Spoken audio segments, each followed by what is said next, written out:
Salam jumpa para bapak, ibu, saudara, para romo, bruder, suster yang terkasih di dalam Tuhan Yesus Kristus, berkah dalam. Hari ini adalah hari Minggu Prapaskah yang keempat, tanggal 27 Maret tahun 2022. Hari ini juga disebut hari Minggu Letare atau hari Minggu Sukacita. Inspirasi renungan ini diambil dari Injil Lukas bab 15 ayat 1 sampai 3. Dilanjutkan ayat 11 sampai 32. Dalam gereja Katolik, Minggu Prapaskah yang keempat disebut Minggu Letare, Minggu Sukacita. Dalam masa Advent kita juga mengenal hari Minggu yang serupa, yaitu Minggu Gaudete. Antifon pembukaan dalam misa hari ini diambil dari Yesaya bab 66 ayat 10. Bersukacitalah bersama-sama Yerusalem, dan bersorak-soraklah karenanya. Hai semua orang yang mencintainya, bergiranglah bersama-sama dia segirang-girangnya. Hai semua orang yang bergabung karenanya. Aku bersukacita ketika dikatakan orang kepadaku, mari kita pergi ke rumah Tuhan. Apa maksud Minggu Letare? Dalam Minggu Letare ini kita bersukacita karena berapa hal? Ada 4 hal paling tidak. Yang pertama, masa puasa dan pantang, masa Prapaskah sudah separuh jalan lebih. Yang kedua, kita bersukacita karena kita berhasil dalam perjuangan untuk mengutamakan kehidupan rohani daripada kehidupan duniawi sampai hari ini. Yang ketiga, Minggu Letare mengingatkan kita bahwa masa Prapaskah merupakan simbol perjuangan kita di dunia ini untuk mencapai sukacita abadi yang dilambangkan dengan Paskah. Yang keempat, Minggu Letare atau Minggu Sukacita ini memberikan kepada kita suatu atau semangat untuk menyelesaikan masa Prapaskah dengan sukacita rohani yang besar. Prapaskah ini tidak sebanding dengan sukacita abadi, yaitu sukacita Paskah yang akan kita peroleh. Sebab aku yakin bahwa penderitaan zaman sekarang ini tidak dapat dibandingkan dengan kemuliaan yang akan dinyatakan kepada kita. Ibrani bab 8 ayat 18. Nah, sambil bersukacita atas masa Prapaskah yang sudah setengah jalan, ada baiknya kita merenungkan pula sejauh mana kita sudah bertobat. Tuhan senantiasa menunggu kita dengan sabar. Ada suatu pola, yaitu hukuman dan pahala, reward and punishment, yang digunakan oleh penginjil Lukas, pencerita ulung, mengungkapkan sebuah perumpamaan yang menampilkan hal-hal yang penting, seolah-olah hal tambahan. Lukas menampilkan cara pandang sebuah kejadian, dan kemudian digunakan untuk menilai tindakan orang lain. Yang terjadi, orang yang baik mendapat pahala atau berkat. Orang yang tidak baik patut dihukum.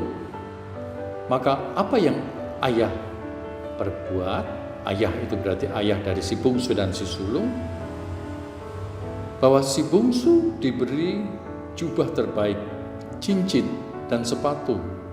Dan hal ini dipertanyakan oleh si sulung dengan memakai pola hukuman dan pahala, karena seharusnya si bungsu itu dihukum. Allah sungguh pemurah, Allah itu gembala yang baik dan pengampun, Allah yang rahim. Si bungsu sadar akan dirinya yang terpuruk. Dia ingin pulang kembali ke rumah, yaitu ke rumah ayahnya, dan dia siap jadi seorang atau status hamba di rumah bapaknya atau ayahnya, dan dia ingin mohon ampun atas segala kelemahan dan kekurangannya dan apa yang telah dia lihat. Tetapi sebelum si bungsu minta ampun, sang ayah sudah terlebih dahulu memeluknya, menciumnya. Ini adalah sikap proaktif dari ayahnya, gambaran kebaikan Allah. Si sulung kesal, si bungsu menyesal, sedangkan ayah mereka memiliki sikap proaktif, keluar masuk rumah. Untuk apa? Yang pertama, untuk menjemput si bungsu yang kembali dan menyesal. dengan alasan tertentu pasti.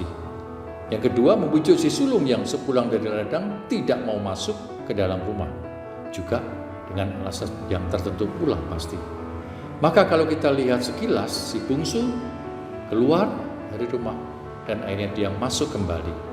Sedangkan si sulung dari dalam dia keluar dan dia tidak mau masuk kembali. Sedangkan orang-orang Farisi dan ahli Taurat merasa tersinggung dengan peristiwa yang terjadi, yang dialami oleh Yesus, bahwa Yesus sang utusan Tuhan kenapa bergaul dengan orang-orang yang tersisih serta orang-orang yang berdosa. Polanya, Yesus itu hanya untuk orang-orang yang baik dan tidak berdosa. Maka mereka punya pola pikir atau mainstream bahwa orang yang menderita pasti kena kutuk dari Tuhan. Minggu lalu sudah kita renungkan bersama bahwa penderitaan seseorang bukan karena kutuk. Apa sesungguhnya akan disampaikan oleh Lukas hari ini? 2 poin. Poin yang pertama, Lukas memperkenalkan Tuhan yang pemurah, Tuhan yang baik hati. Dia adalah gembala yang baik, dan dia adalah juga pengampun atau Allah yang rahim. Bandingkan fungsi rahim bagi calon manusia. Prinsip bahwa hukuman dan pahala yang biasa kita dengar dan banyak terjadi di lapangan sikap demikian. Poin kedua, Tuhan tetap menawarkan sesuatu yang baik dan benar kepada kita. Kita bebas untuk menanggapi atau memberi respon atas tawarannya, atas undangannya. Maka dapat disimpulkan bahwa dalam refleksi kita, Yesus ingin menampilkan sikap kasih-Nya kepada semua orang dengan tidak tebang pilih. Mereka yang ada serumah dengan kita memiliki apa yang dimiliki Tuhan. Dikatakan, kepunyaanku adalah kepunyaanmu juga, karena engkau berada bersama-sama dengan aku di rumah ini. Inilah usaha Yesus untuk membawa kita semua, baik yang berdosa maupun yang tidak berdosa. Maka para malaikat di surga bersorak-sorai karena yang mati atau yang hilang tanda petik dihidupkan kembali, ditemukan kembali. Semua ini terjadi karena Allah sang sumber belas kasih dan Allah yang rahim. Semoga masa Prapaskah sungguh membuat kita siap dibentuk oleh Allah untuk memasuki Paskah tahun 2022 ini sampai kita dipanggil. Amin. Tuhan memberkati Bapa dan Putra dan Roh Kudus. Amin.